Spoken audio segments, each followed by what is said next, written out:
The noumena, the Ding an sich. And my mind went a blank on the thing for me.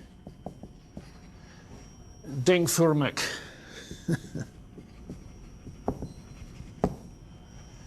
Ding an sich, so forth. The thing for me, the phenomena.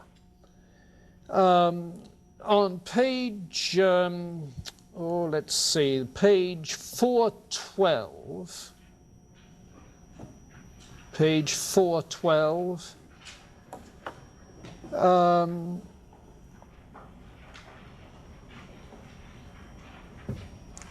He says at the top of the second column, unless we are to move in a constant circle, we must admit that the word phenomenon indicates relationship to something, the immediate representation of which is no doubt sensuous, but which nevertheless, even without this qualification of our sensibility, must be something by itself, an object independent of our sensibility.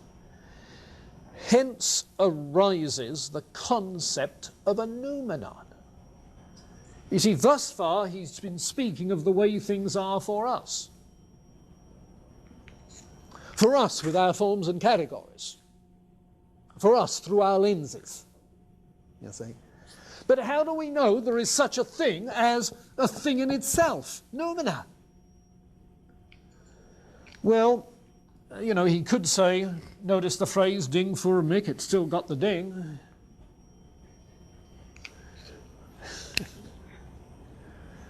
Well, the way he puts it is this, that if what we're talking about is the way in which we are bombarded with empirical input, jumbled, confused, otherwise bewildering, and it is met, on the other hand, by a priori forms and categories, and what comes out is some thing that we can understand spatially and temporally and so forth. Well, there wouldn't be any content to the phenomenon unless there were a thing out there to provide it with that input. You see? The ice cube tray alone does not give you ice cubes. You got to put water in it, man. The lens alone doesn't help you see your friend's face. There's got to be something there, even though it may not be really like the way you see it through a distorting lens. You see? You've seen these distorting mirrors where you walk in and see yourself so fat and so tall and so forth. Supposing there were distorting lenses like that. For all we know, that's the way our mental lens is. You see? So there may be something I know not what there. There must be something I know not what there. This is not Berkeley's idealism. In fact, in the second edition of the Critique of Pure Reason, he added a section at this juncture called The Refutation of Idealism, in which he was arguing against Berkeley.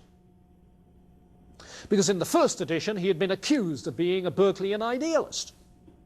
We create our own world. Doesn't it sound like it?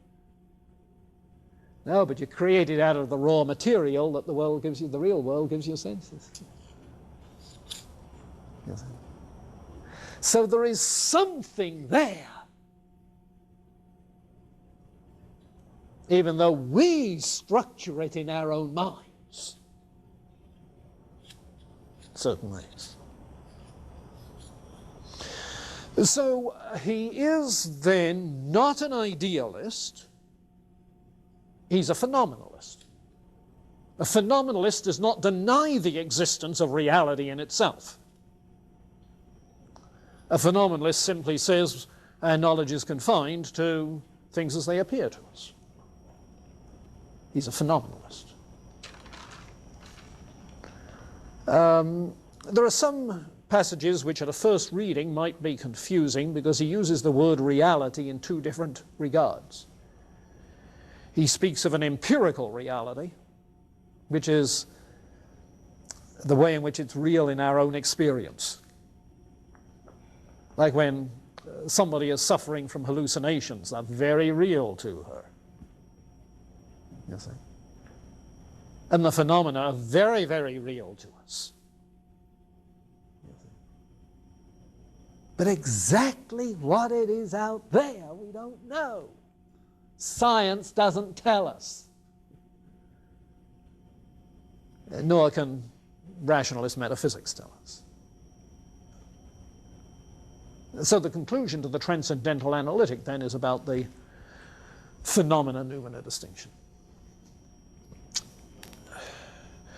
Now, let's see, one final word. He speaks of the conception of noumenon as being a limiting conception and a problematic conception.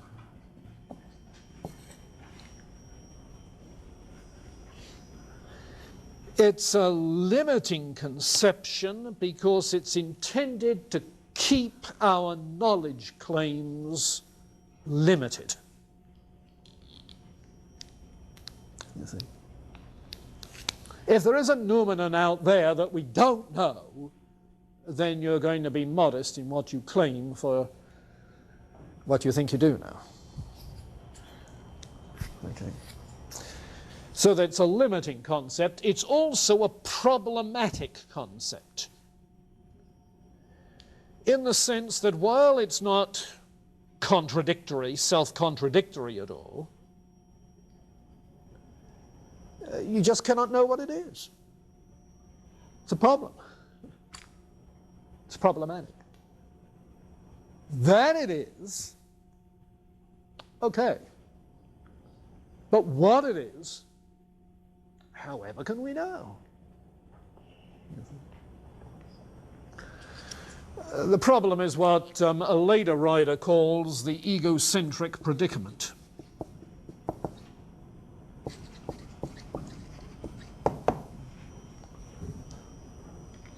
You see, I can't know something without the I being involved. Now, maybe it'd be better called a category-centric predicament here.